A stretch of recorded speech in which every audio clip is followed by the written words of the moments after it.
तो अब 22 जनवरी को भगवान श्री राम के प्रादुर्भाव के बाद हम धीरे धीरे मथुरा की ओर पलायन करेंगे और मथुरा में भगवान श्री कृष्ण के प्राकट्य और भव्य मंदिर के निर्माण का हम प्रतीक्षा करेंगे। लेकिन जो 22 जनवरी को भव्य कार्यक्रम होने जा रहा है, रामलला विराजेंगे अपने भव्य मंदिर में, उसको लेकर भी सवाल उठाए जा रहे हैं। सनातन और सियासत दोनों किस तरह साथ-साथ यहां पर चल रही हैं? देखिए, ये इन लोगों पे अब हम ये कहेंगे कि अब इन बातों पे ध्यान देने का समय भी नहीं है। जो समय था वो निकल चुका और जो अपने हाथों से गंवाना चाह रहे हैं वो गंवाते रहे। ऐसा नहीं है कि राम का विरोध उस समय भी नहीं, उस समय नहीं था। त्रेता युग में भी कुछ लोग ऐसे थे जो राम का विरोध करते थे, अभी भी कर रहे हैं। उनका जो असर हुआ है वो सब पढ़ लें। तो हमें अभी जो विरोध कर रहे हैं उनके विषय में नहीं जाना चाहिए। हम तो एक बात कहेंगे, राम राज बैठे त्रिलोका, हर्षित भये गए सब शोका। तो जब भगवान श्री राम उच्च सिंहासन पर विराजमान होंगे 22 जनवरी को, उस समय हमारे हृदय में हर्षित होगा और हर्ष होना चाहिए। और एक एक सनातनी के, जिस सनातनी ने अपनी सनातनी मां का दूध पिया है, मां के आंचल का दूध पिया है, प्रत्येक सनातनी को राम के आने की प्रसन्नता होगी उस दिन, चाहे वो किसी भी पार्टी में। मैं किसी पार्टी पक्ष और विपक्ष की बात नहीं कर रहा हूं, लेकिन जो विरोध कर रहे हैं वो ठीक नहीं कर रहे हैं। क्या ऐसे ही मिल गया है राम मंदिर? हमें ऐसे ही मिला है? ऐसे ही नहीं मिला है। 500 साल की लड़ाई लड़नी पड़ी है राम मंदिर के निर्माण के लिए। कहां? भारत में। ये लड़ाई हम पाकिस्तान में नहीं लड़े हैं, ये लड़ाई हम बांग्लादेश में नहीं लड़े, हम विदेश में नहीं लड़े। 500 साल की लड़ाई हमें हमारे देश में, भारत में लड़नी पड़ी है। राम कृष्ण की भूमि पे हमें लड़ाई लड़नी पड़ी है। इतना ही नहीं है, क्या हम कोठारी भाई उन दोनों बंधुओं को भूल जाएंगे? उनके बलिदान को भूल जाएंगे? सरयू में संतों की तैरती हुई लाशों को भूल जाएंगे? तमाम राम भक्तों का जो रक्त था जिससे पूरी सरयू लाल हो गई थी, हम इस बात को भूल जाएंगे? फ्री में नहीं मिला है, हमने कोर्ट के माध्यम से राम मंदिर को प्राप्त किया है। यह किसी का दान नहीं है, भिक्षा नहीं है हमारे लिए। और अगर कोर्ट के माध्यम से हमें राम मंदिर मिला है तो उस कोर्ट के माध्यम से उस राम मंदिर के निर्माण ने ही हमें यह दिखा दिया है कि अब अगर राम लला आ गए हैं तो निश्चित कन्हैया भी मथुरा में आएंगे, इसमें कोई संशय नहीं। राम के अस्तित्व को नकारते थे, अब मंदिर का शिखर ढूंढ रहे हैं। आपका जवाब? देखिए, अब एक कहानी याद आ रही है। एक व्यक्ति को लड़ने की आदत थी, एक व्यक्ति को लड़ने की आदत थी और वो बात बात पे लड़ता था। आपसे नहीं कह रहा हूं वो बात बात पे लड़ता था और बेवजह लड़ता था। अब उसका मन हुआ कि मुझे लड़ना है, तो बोले भाई साहब, और उसके विपक्ष में जो था उसने कहा भाई साहब क्यों लड़ते हो? उसने कितने प्यार से कहा, क्यों मतलब हमारे ब्रज में क्यों कहते हैं उसको, आप हिंदी में कहेंगे भाई साहब लड़ते क्यों हो? बिना लड़े भी तो बात हो सकती है। तो उसने पता है क्या जवाब दिया? अब तेरी क्यों ही देखी है। अब वो इस बात पे लड़ गया कि तूने मुझसे क्यों पूछ लिया, अब तेरी क्यों ही देखी है। पहले राम मंदिर की बातें, पहले हम तारीख बताओ, राम लला हम आएंगे, तारीख नहीं बताएंगे। अब तारीख निश्चित हो गई तो बोले मुहूर्त अच्छा नहीं है। अब मुहूर्त भी बता दिया गया कि राम जी के आने का क्या मुहूर्त है? सुदिन सुमंगल तबई जब राम होए जुबराज, जब भगवान पधारेंगे वही सुमंगल हो जाएगा। तो जब ये बता दिया तो अब कह रहे साहब शिखर नहीं है। भैया सब कुछ है, पर तुम्हारे इस समय नक्षत्र अच्छे नहीं चल रहे। जब हमारे तुम्हें हर अच्छी बात में बुराई दिखाई पड़ रही है तो थोड़ी कुंडली दिखवा लें वो लोग अपनी। बिनु सत्संग विवेक न होई, राम कृपा बिनु सुलभ न सोई। लेकिन संत समाज अब जब मुखर है, सनातन की आवाज उठा रहा है, अलग जगा रहा है, तो विरोधी सवाल कर रहे हैं और ये कह रहे हैं कि इस तरह आवाज उठाने से, जय श्री राम का नारा लगाने से आप व्यक्ति विशेष को या धर्म विशेष के लोगों को डरा रहे हैं। क्यों डरा रहे? हमने किससे कहा कि हम जय श्री राम कह रहे हैं, राधे श्याम कह रहे हैं तो तुम डर जाओ? अगर हमारे जय श्री राम कहने से कोई डर रहा है, इसका मतलब है कि उसकी प्लानिंग थी हमें डराने की, लेकिन उससे पहले ही हमने जय श्री राम बोलना शुरू कर दिया। इस चक्कर में वो डरना शुरू कर दिए। तो अगर वो डर रहे हैं तो वो उनका अपना वजह है, हमारी वजह नहीं है। हम लोग तो सीधे सीधे सिद्धांत वाले लोग हैं। सर्वे भवन्तु सुखिना सर्वे सन्तु निरामया, जियो। और आप भारत का इतिहास पढ़िए, कब भारतीयों ने, कब सनातनियों ने दूसरे के देश में जाके आक्रमण किया है? बताइए, किसकी भूमि पे हमने आक्रमण किया है? किसको हमने कहा है कि तुम अपना राज्य खाली कर दो? हम लोग त्याग करने वाले लोग हैं और हम उन भगवान के लिए लड़ रहे हैं जिन भगवान ने अयोध्या जैसा साम्राज्य अपने भाई भरत के लिए एक क्षण में छोड़ दिया। एक क्षण में। भरत कौन थे? सौतेले भाई थे। और भगवान श्री राम ने एक क्षण का विलंब किए बगैर अपने सौतेले भाई के लिए अयोध्या का राज्य छोड़ दिया। उन भगवान में हम किंतु परंतु हम डराएंगे? राम किसी को डराते नहीं है। बैरियू राम बड़ाई करहीं। आप लोग ध्यान देंगे, बैरी भी, शत्रु भी भगवान श्री राम की प्रशंसा करते हैं। शत्रु कौन है? शूर्पणखा की नाक काट दी, और शूर्पणखा के भाई खरदूसर त्रिशरा वो राम जी से लड़ने के लिए गए। और जब राम जी से वो लड़ने के लिए गए तो खरदूसरों ने जब भगवान को देखा तो राम जी को देखने के बाद पता है क्या कहते हैं? यद्यपि भगनी कीन करूपा, बदलायक नहीं पुरुष अनूपा। वैसे तो इन्होंने हमारी भगनी को कुरूप किया है, इसके बावजूद भी ये बदलायक नहीं है। तो जिसकी शत्रु बड़ाई करते हैं, अरे और की तो बात छोड़ो, शूर्पणखा बड़ाई करती है जिसकी नाक कटी है। वो कह रही है जिसने मेरी नाक काटी है वो बड़े सुंदर हैं, वो नैन कमल नयन है, वो बड़े ही अच्छे हैं, बड़े अयोध्या दशरथ के पुत्र हैं। ऐसी ऐसी बड़ाई वो करती है। उन राम में इनको बुराई नजर आ रही है। सोचने वाली बात तो यह है। तो जहां आप कमी देखेंगे, क्योंकि आपका दृष्टिकोण बन गया है कमी देखने का, तो उन्हें कमी दिखेगी। और जिनका दृष्टिकोण बन गया अच्छाई देखने का, उन्हें अच्छाई ही दिखेगी, बुराई दिखेगी ही नहीं। मैं तो आप सभी से एक बात कहूंगा, कौन कौन प्रसन्न है राम जी के आने से? प्रसन्न हो कि दुखी हो? अब ये बताइए कौन सी पार्टी के लोग हैं? ये सब प्रसन्न हैं।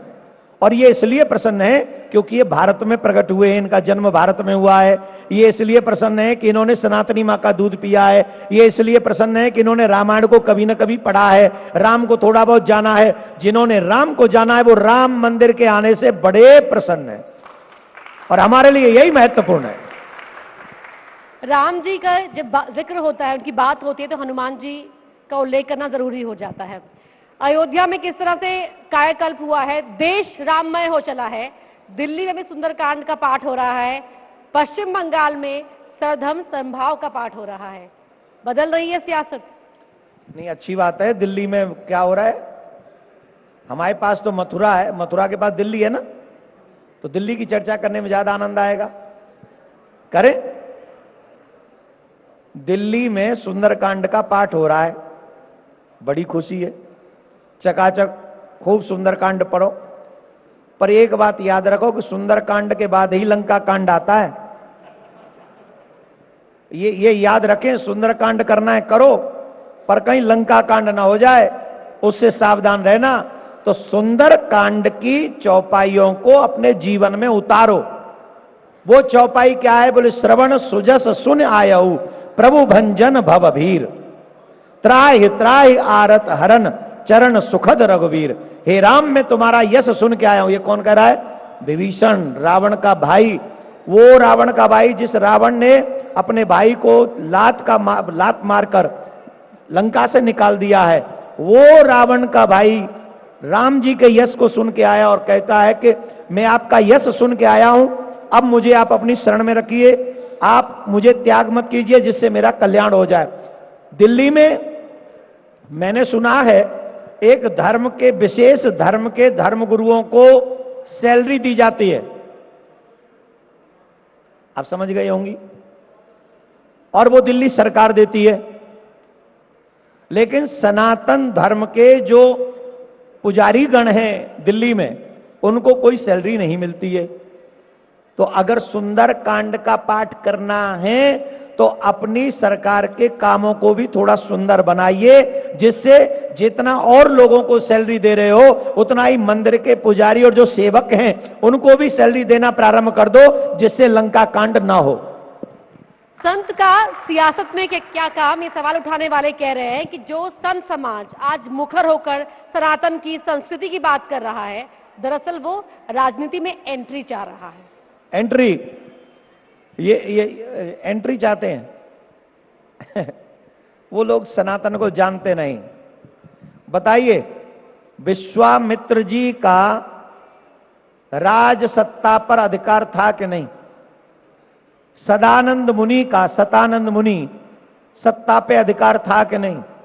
वशिष्ठ जी का सत्ता पे अधिकार था कि नहीं? कितने संतों का नाम बता दूं जो सत्ता पे अपना अधिकार रखते थे कि किसी भी व्यक्ति को गलत दिशा में नहीं जाना है। अगर राजा हो तो भी तुम प्रजा के पालक हो और प्रजा का पालन धर्म के अनुसार होना चाहिए। ये मार्ग दिखाने का काम धर्मगुरु संत महात्मा किया करते थे। दुर्भाग्य ही ये रहा, इस देश का ये दुर्भाग्य रहा कि आजादी के बाद से सिर्फ सत्ताधारियों को ही फ्रंट पे रखा गया, संत महात्माओं के विचार, अच्छे विचारों को अलग कर दिया गया, जिसके कारण हमारे देश की ये दुर्दशा हुई। मैं धन्यवाद दूंगा आज के समय को। अगर उस समय, मैं पूछता हूं, आजादी के बाद राम मंदिर, कृष्ण मंदिर और काशी विश्वनाथ मंदिर बन गया होता। विश्वनाथ मंदिर बना था ना, विश्वनाथ मंदिर आजादी के बाद बना। उसी समय राम मंदिर बन जाता, उसी समय मथुरा का मंदिर बन जाता, काशी का मंदिर बन जाता, तो आज हमारी और आपकी जरूरत पड़ती? और क्या 92 में, 92 में संत महात्माओं ने कुर्बानी नहीं दी? रामचंद्र परमहंस महाराज को भूल गए हम लोग? कितने संतों को सरयू में बहा दिया गया था, भूल गए हम लोग? उस समय भी कौन सी एंट्री मारी उन संतों ने जिन्होंने अपने प्राण गंवा दिए? हम एंट्री चाहते हैं। कौन सा पार्टी हमको टिकट देगा बोलो? 100 टिकट लेके आ जाए हमारे पास, हम ठुकरा देंगे। हमारी एक ही पार्टी है, उसका नाम है सनातन पार्टी, और वो है कृष्ण की पार्टी, वो है राम की पार्टी। सभी पार्टियों के लोगों को एक बात आज सुन लेनी चाहिए ध्यान से। हम लोग पर्सनल, कोई हमारा स्वार्थ नहीं है। हम आने वाली पीढ़ी को धर्मात्मा देखना चाहते हैं। माथे पे तिलक, गले में कंठी, हाथ में कलावा, मुख में भगवान का नाम। तभी होगा मेरे भारत का कल्याण, जब हर सनातनी, हर युवा राम को जानेगा, कृष्ण को जानेगा, गीता पढ़ेगा, तब जाके ये पता चलेगा कि ये भारत का युवा है, अमेरिका का, यूरोप का नहीं है। सवाल करने वाले तो इस नारे पर भी सवाल खड़ा कर रहे हैं, जय श्री राम नहीं जय सिया राम कहकर जवाब दे रहे हैं। उनको, जिनको 5 टाइम आवाज आती है ना भोंपू में, जिसमें एक शब्द कहा जाता है, बजा लो, जब बजानी है तो जोर से बजाते, फिर आलसी क्यों बन रहे? जिन लोगों को जय श्री राम पे आवाज लगाने पे, नारा लगाने में तकलीफ होती है, उन लोगों को 5 बार माइक में ये बोलने से भी तकलीफ होनी चाहिए कि जो कुछ है वो मेरा खुदा है, बाकी का किसी का अस्तित्व नहीं है। तो क्या हमारे भगवान का अस्तित्व, राम भगवान का अस्तित्व नहीं है इस देश में? क्या हमारे बुद्धों का अस्तित्व नहीं है इस देश में? क्या हमारे जैन मुनियों का अस्तित्व नहीं है? क्या हमारे सरदार सिख भाइयों के गुरु नानक देव जी का अस्तित्व नहीं है? किसका? सबका अस्तित्व नष्ट हो गया इस देश में। वो 5 बार बोलते, एक बार नहीं बोलते। कितनी बार बोलते हैं दिन में? 5 बार आवाज लगती है, और उसका एक ही मतलब है कि जो कुछ है वो खुदा है और कोई नहीं है। वो अपनी पूजा करें, उनकी पूजा से तकलीफ नहीं है, लेकिन मेरे राम की सत्ता को वो डिनाई करेंगे, ये हमें कतई मंजूर नहीं है, कतई मंजूर नहीं है। और जो जय श्री राम पे आवाज उठाते हैं, संदेह करते हैं, सबसे पहले आप उन पे आवाज उठाइए, उन पे संदेह कीजिए, उन्हें रोकिए जो 5 टाइम उनको भी चैलेंज करते हैं। और एक और बात बताएं, घर में वो भी पूजा ही करते हैं जिनको माइक पे आके विरोध करना पड़ता है। तो वो माइक पे आके विरोध करते हैं, घर में राम की पूजा करते हैं, तो हमारी आने वाली पीढ़ी भी राम की पूजा करती रहे। ऐसा माहौल नेताओं को ही क्रिएट करना पड़ेगा, क्योंकि सत्ता उनके हाथ में है। तस्वीरें आ रही हैं जहां पर अयोध्या में ही जो मुसलमान हैं वो भव्य राम मंदिर निर्माण पर खुशी जाहिर कर रहे हैं और कह भी रहे हैं कि ना दूरी है ना खाई है, मोदी हमारा भाई है। लेकिन ओवैसी खुश नहीं है। कौन नहीं है? ओवैसी। आपका पत्रकार बंधुओं का इस नाम के बिना काम नहीं चलता है। कौन है ये? अरे हैदराबाद का है, हैदराबाद में रहे, हमें क्या मतलब उसे अयोध्या में से? उस व्यक्ति का नाम आप लोग मत लिया करिए, वो हैदराबादी है, हैदराबाद में रहे। हैदराबाद का भी नाम बदला जाएगा ना, है? कहा गया था।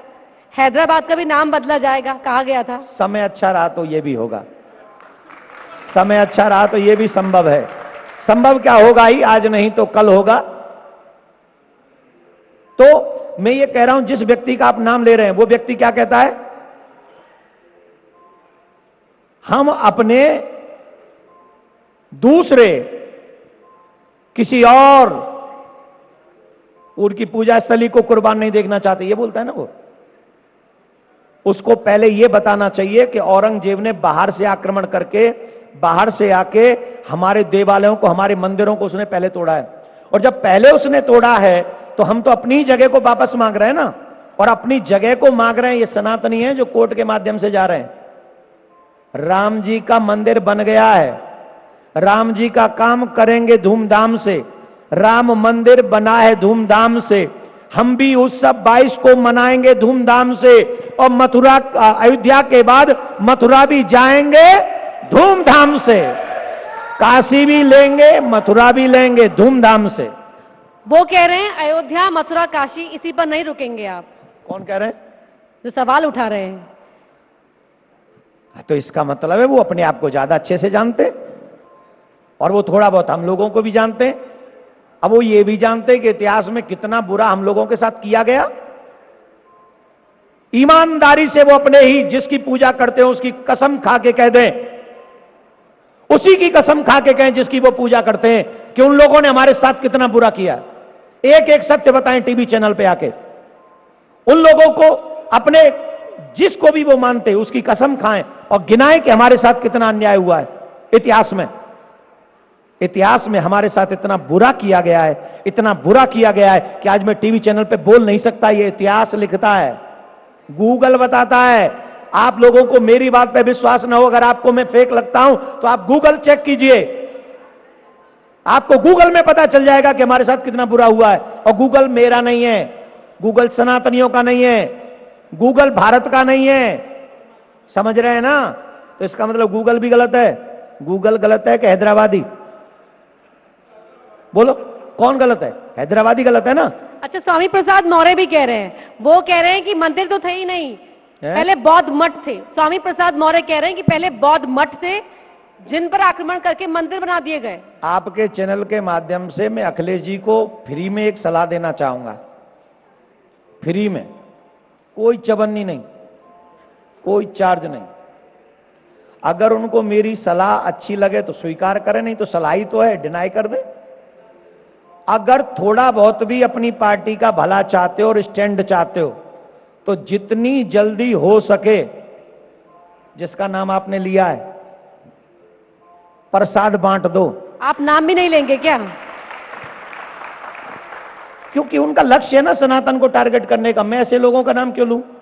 क्यों लूं मैं ऐसे लोगों का नाम जो सिर्फ सनातन को बदनाम करने का काम करते हैं, जिन्होंने राम को जाना नहीं, रामायण को पढ़ा नहीं, संतों की बात मानते नहीं, और अपने आप को सिर्फ इसलिए खड़ा कर रखा है कि हम सिर्फ चुनाव लड़ जाएं और जातियों में सनातनियों को बांट दें। अगर इतना ही बुरा सनातनी है तो उनकी बेटी बीजेपी की सांसद है, दिलवाएं त्याग पत्र और न लड़वाएं बीजेपी से। मैं चैलेंज करता हूं उन्हें, मैं चैलेंज करता हूं कि वो अपनी बेटी से कहे कि बीजेपी छोड़े। वाह जी वाह, मलाई भी खाओगे और सनातन को गाली भी दोगे। बेचारे अखिलेश जी का नुकसान कर रहे हैं यार ये लोग।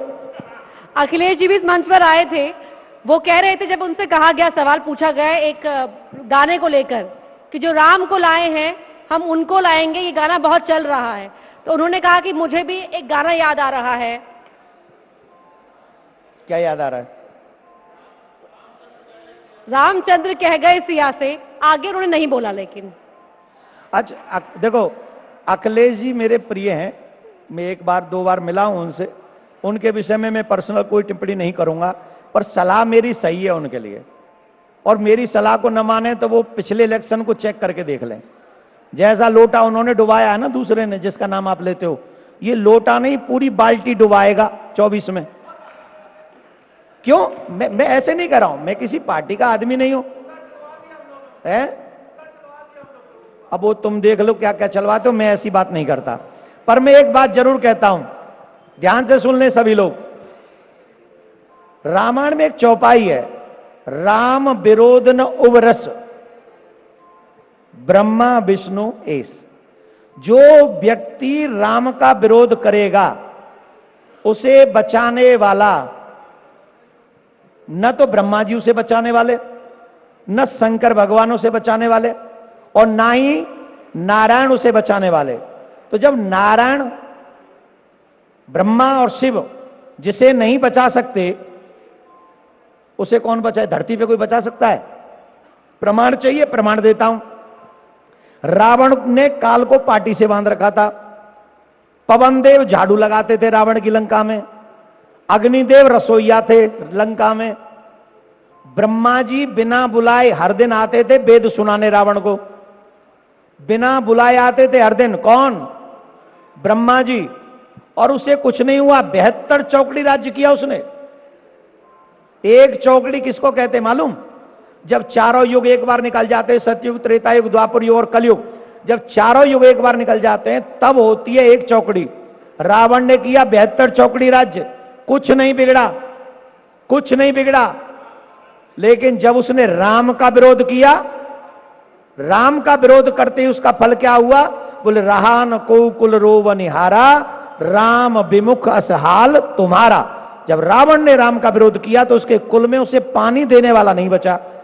तो जो राम का विरोध अभी भी कर रहे हैं, मैं एक बात स्पष्ट कर देता हूं, जितने सनातनी जिस जिस पार्टी में है, I love you all, I love you all.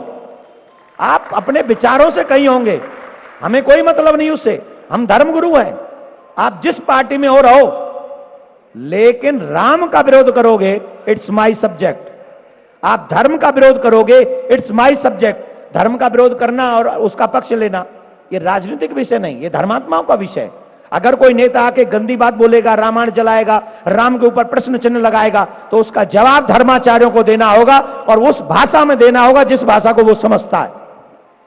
यही तो वो कह रहे हैं कि राम के नाम पर बीजेपी राजनीति कर रही है। कांग्रेस को निमंत्रण मिला प्राण प्रतिष्ठा कार्यक्रम का, ठुकरा दिया कांग्रेस ने। अब बताओ किसने किया राजनीतिकरण? अब जो आयोजन कर रहा है, कोई मिशन आयोजन कर रहा है और उस ट्रस्ट ने उनको निमंत्रण दिया, और जब उन्होंने निमंत्रण दिया तो आपने ठुकरा के राजनीति कर दी। आप कहते थे, आप कुछ भी नहीं बोलते, आप मीडिया में ये भी कह सकते थे नो कमेंट्स, आप ये भी कह सकते थे कि आई विल गो आफ्टर 22, ये भी बोल सकते थे। आप लोग तो अंग्रेजी पढ़े लिखे हो, आप लोग कह सकते हम सनातनी, हम राम का आदर करते हैं, हम 22 के बाद चले जाएंगे। और यही बोलना चाहिए। अगर आपको लगता है कि आप बीजेपी के उस उत्सव में जिसमें प्रधानमंत्री जी जा रहे हैं उसमें शामिल नहीं होना है, तो आप उसके बाद भी जा सकते थे, बजाय ये कहने के हम नहीं जाएंगे। और मैं फिर कह रहा हूं, मैंने बार बार हर एक चैनल पे की है ये बात और फिर कह रहा हूं आज, I respect a lot of Shri Sonia Gandhi ji. वो एक नाव में पांव रखती हैं, दो नाव में नहीं। ये जो भारतीय राजनेता है ना, ये डबल तीन नाव में पांव रखने की कोशिश कर रहे हैं। लेकिन सोनिया गांधी जी ने स्पष्ट कहा कि मैं नहीं जाऊंगी। क्यों नहीं जाऊंगी?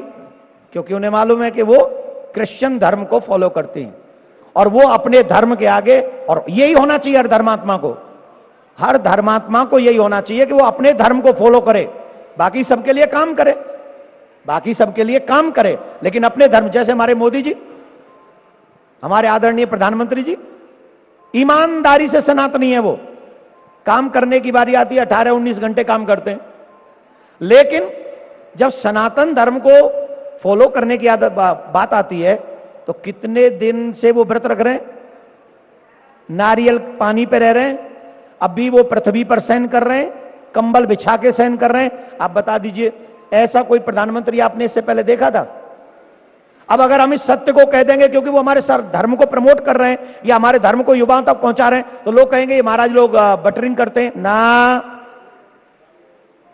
हम हर उस पार्टी के व्यक्ति की बटरिंग करते हैं, प्रशंसा करते हैं जो व्यक्ति अच्छा आगे काम बढ़ करता है।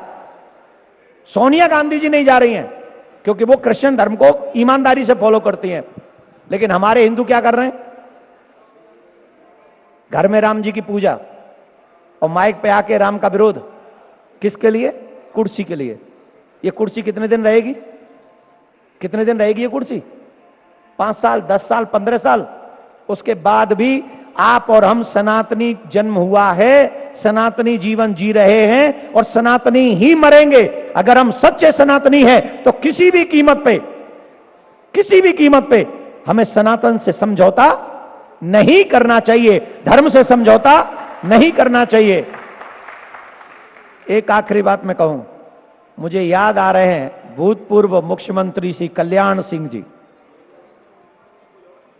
उनका बयान है कि मैं कार सेवकों पर गोली नहीं चलाऊंगा, इसके लिए चाहे मुझे अपनी सरकार एक नहीं 10 सरकार भी कुर्बान करनी पड़े तो मैं कर दूंगा, लेकिन कार सेवकों पर गोली नहीं चलाऊंगा। ये मेरा बयान नहीं है, ये कल्याण सिंह जी का है, ठीक है, और वो भी सनातनी थे। ये होता है धर्म फॉलो करना। अभी प्रधानमंत्री जी जाएंगे गंगा में स्नान कर, योगी जी, कल मैं मिला योगी जी से, रात दिन एक करके उन्होंने अयोध्या को साकेत बना दिया। इससे पहले किसी और सरकार के मुख्यमंत्री नहीं थे, इससे पहले और किसी की सरकारें नहीं थी। तब क्या हुआ? तब अयोध्या क्यों नहीं सजी? तब काशी क्यों नहीं सजी? तब सज्जा। अभी जो लोग भी आपके मंच पे आएंगे, जो इंडी अलायंस से होंगे, आपको राम जी के प्राण प्रतिष्ठा से क्या दिक्कत है? 500 साल से राम जी के मंदिर को तोड़कर, और ये बात जब मैं कह रहा हूं तो आप याद रखिए, माननीय सुप्रीम कोर्ट ने यह फैसला दिया है। ले आ जाते हैं राम, कोई बुला के देख ले, आ जाते हैं राम, कोई बुला के देख ले। जिस मन में अंधेरा है इंसान कहां से आए, जिस मन में अंधेरा है इंसान कहां से आए, जिस मन में है पाप बसा भगवान कहां से आए, जिस मन में है पाप बसा भगवान कहां से आए। ज्ञान का दीपक कोई, ज्ञान का दीपक कोई जला के देख ले, आ जाते हैं राम, कोई बुला के देख ले। बोलो जय श्री राम। तुम लोग धीरे बोलते हो तभी तो ये हाल है, जोर से बोलो जय श्री राम। ये देखो। धन्यवाद सर। बहुत धन्यवाद देवकी नंदन जी, लेकिन आपसे अनुरोध है कृपया मंच पर बने रहें क्योंकि न्यूज 18 आपका धन्यवाद करना चाहता है, और उसके लिए मैं स्टेज पर इनवाइट करना चाहूंगी अमन चोपड़ा जी को, सीनियर एडिटर न्यूज 18 इंडिया। कृपया वो मंच पर आएं और देवकी नंदन ठाकुर जी का धन्यवाद करें। युग युग में